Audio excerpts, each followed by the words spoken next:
Friends, நீங்கள் பார்த்துருக்குது வெற்றி வேளாண்மை யூடியூப் சேனல். நம்ம சேனலில் பார்த்தீங்கன்னா இன்றைக்கி ஒரு செம இன்ட்ரெஸ்டிங்கான ஒரு வீடியோ பார்க்க போகிறோம். அது என்னென்னு கேட்குறீங்களா? அதாங்க ஸ்பேஸ் அக்ரிகல்ச்சர்.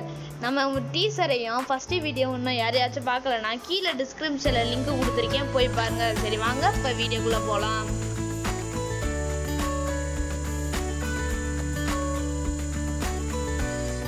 பொதுவாகவே அக்ரிகல்ச்சருக்கு 4 விஷயம் ரொம்ப முக்கியமானது.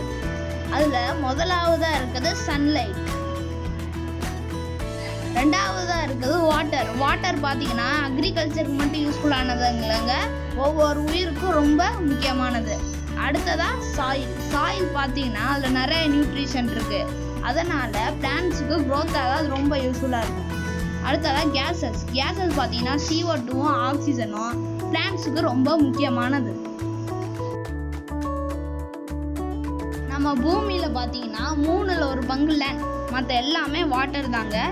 அதே மாதிரி நம்ம பூமி மாதிரியே 1/2% ஒத்து போகிற மாதிரி ஒரு பிளானட் இருக்குது அப்படின்னு நம்ம சயின்டிஸ்ட்டும் சொல்கிறாங்க. அதாங்க மார்ஸ். இந்த மார்ஸில் பார்த்தீங்கன்னா பூமியில் இருக்க அட்மாஸ்பியரும் வாட்டரும் அந்த அளவுக்கு நம்ம மார்ஸில் இல்லைங்க.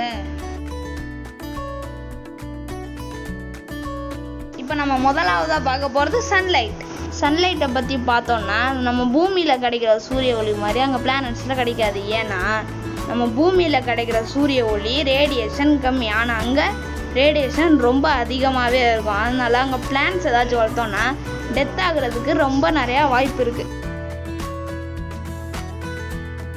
நம்ம எர்த்தில் மட்டுமே ஏன் சன்லைட் ரேடியேஷன் ரொம்ப கம்மியாக இருக்குன்னா, நம்ம பூமி அவுட்டர் சர்ஃபேஸில் அட்மாஸ்பியர் இருக்கிறதுனால சன்லைட்லேருந்து வர ஹார்ம்ஃபுல் ரேடியேஷனை தடுப்பு சுவராக இருக்குங்க.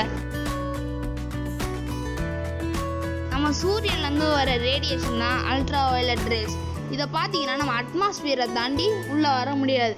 சப்போஸ் அட்மாஸ்பியர் இல்லாமல்